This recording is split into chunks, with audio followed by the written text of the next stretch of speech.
us, when we think about our lives today, our modern lives, and we really think like, when's the last time I sacrificed for something?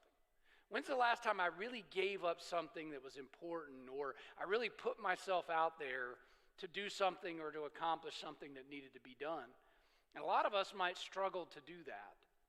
But what we're focusing on here last week and over these next 2 weeks is what Jesus has done for us on the cross by his blood, by his sacrifice, that you and I then gather every week to remember. When we come around the table of communion, which is what we're focusing on in this series, we are gathering together to remember that Christ sacrificed literally all for us. And he did that because of his deep and abiding love for sinners like you and me. He was willing to sacrifice. He was willing to be the way where there was no way.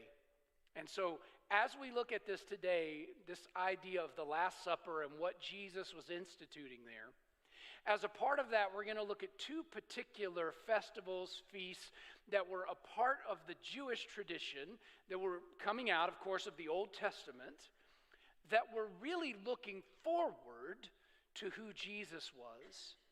And when we get to this table, and you can go ahead and start turning there, it's Mark chapter 14. There's Bibles in the pew. You got a Bible on your phone. It'll be here on the screen, but it'll be good to have it in front of you.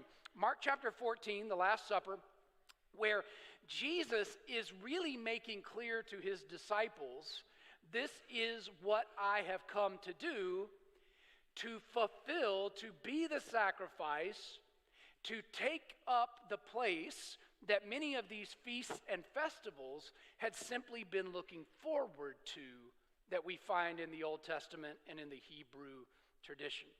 Now, if you're following along in the notes, just don't. I bored myself in the first service. I don't usually tell you all this, but I was bored because I think maybe I wrote kind of a boring sermon. I ain't preaching a boring sermon 2 times in a row, okay? So I'm just going to be really straight up with you. I want to just tell you about what's happening in these texts, because here's the thing. The gospel is like the least boring thing that exists. It is. It's exciting. And what we're learning about this morning is not boring. It is exciting. So that was my fault. Now the Holy Spirit's going to fix it, y'all. I'm believing that. Mark 14, 12 through 25. Here's what Jesus says as he's sitting down with his disciples for this meal. On the first day of the festival of unleavened bread, when it was customary to sacrifice the Passover lamb, Jesus' disciples asked him, "Where do you want us to go and make preparations for you to eat the Passover?" So remember, as a part of this, there's a sacrificial lamb. As a part of this, there's a breaking of bread. There's this whole process. The Jews today, this is called a Seder, right? Seder literally just means order. So there is an orderly meal that is set out as a part of the Passover feast, okay? So track with me on this. So he sent 2 of his disciples, telling them, "Go into the city, and a man carrying a jar of water will meet you. Follow him.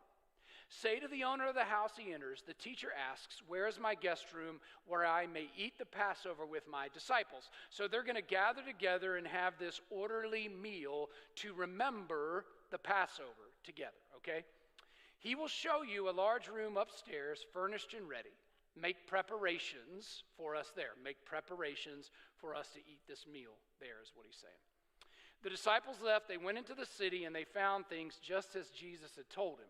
So they prepared the Passover. When evening came, Jesus arrived with the 12. While they were reclining at the table eating, he said, "Truly I tell you, one of you will betray me, one who is eating with me." And they were saddened, and one by one they said, "Surely you don't mean me." "It's one of the 12, he replied. "One who dips bread into the bowl with me. The Son of Man will go just as it is written about him. So he will fulfill the prophecies that had spoke about who he was and what he would do." Now remember, 2 of the feast, festivals, gatherings, celebrations we're talking about this morning are culminations of promises that Jesus fulfilled. Here, Jesus is saying those prophecies that pointed to me, they will happen just as the prophets said they would.